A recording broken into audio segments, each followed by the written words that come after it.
ಎಲ್ಲರಿಗೂ ನಮಸ್ಕಾರಗಳು. ಶಾಂಭವಿ ವ್ಲಾಗ್ಸ್ಗೆ ಸ್ವಾಗತ. ನಾವಿವತ್ತು ತೇಟ್ ಹೋಟ್ಲಲ್ಲೇ ಸಿಗೋಷ್ಟು ರುಚಿಕರವಾದ ಚಟ್ನಿನ ಮನೇಲಿ ಯಾವ ರೀತಿ ಸುಲಭವಾಗಿ ಮಾಡೋದು ಅಂತ ನೋಡ್ಕೊಂಡು ಬರೋಣ. ಮೊದಲನೇದಾಗಿ ಇಲ್ಲಿ ಹಂಚಿಗೆ ಸ್ವಲ್ಪ ಎಣ್ಣೆ ಹಾಕ್ಕೊಂಡು ಖಾರಕ್ಕೆ ತಕ್ಕಷ್ಟು ಹಸಿಮೆಣಸಿನ್ಕಾಯಿನ ಎಣ್ಣೆಯಲ್ಲಿ ಚೆನ್ನಾಗಿ ಫ್ರೈ ಮಾಡ್ಕೊಳ್ಳೋಣ. ಈ ರೀತಿ ಎಣ್ಣೆಯಲ್ಲಿ ಬಾಡಿಸ್ಕೊಳ್ಳೋದ್ರಿಂದ ಟೇಸ್ಟು ತುಂಬ ಚೆನ್ನಾಗಿ ಆಗುತ್ತೆ. ಹಾಗೆ ಹಸಿಮೆಣಸಿನ್ಕಾಯಿ ಎಣ್ಣೆಲಿ ಬಾಡಿಸೋದ್ರಿಂದ ಗ್ಯಾಸ್ಟ್ರಿಕ್ಕು ಆಗೋಲ್ಲ.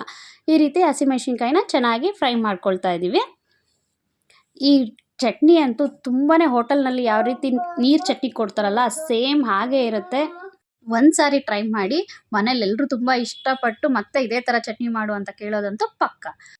ನೆಕ್ಸ್ಟ್ ಇದಕ್ಕೆ ನಾವು 1.5 ಸ್ಪೂನಷ್ಟು ಕಡಲೆಬೇಳೆನ ಹಾಕ್ಕೊಂಡು ಗೋಲ್ಡನ್ ಬ್ರೌನ್ ಬರೋವರೆಗೂ ಚೆನ್ನಾಗಿ ಫ್ರೈ ಮಾಡ್ಕೋಬೇಕು.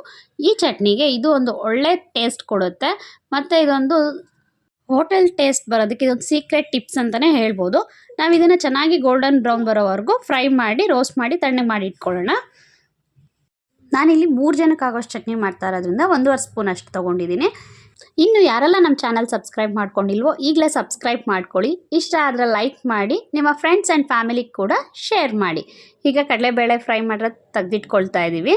ಈಗ ಸ್ವಲ್ಪ ತಣ್ಣಗಾದ ನಂತರ ನಾವು ಮಿಕ್ಸರ್ ಜಾರ್ಗೆ ಎಲ್ಲ ರೆಡಿ ಮಾಡಿ ಹಾಕ್ಕೊಳ್ಳೋಣ.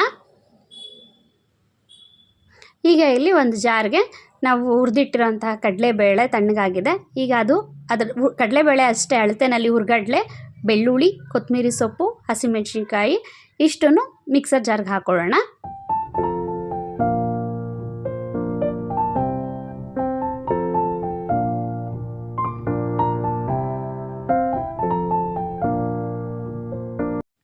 ಒಂದು ಹಿಡಿಯಷ್ಟು ತೆಂಗಿನಕಾಯಿ ತುರಿ ತೊಗೊಂಡಿದ್ದೀನಿ. ಹಾಗೆ ಇದಕ್ಕೆ ರುಚಿಗೆ ತಕ್ಕಷ್ಟು ಉಪ್ಪು ಸೇರಿಸ್ಕೊಳ್ಳೋಣ.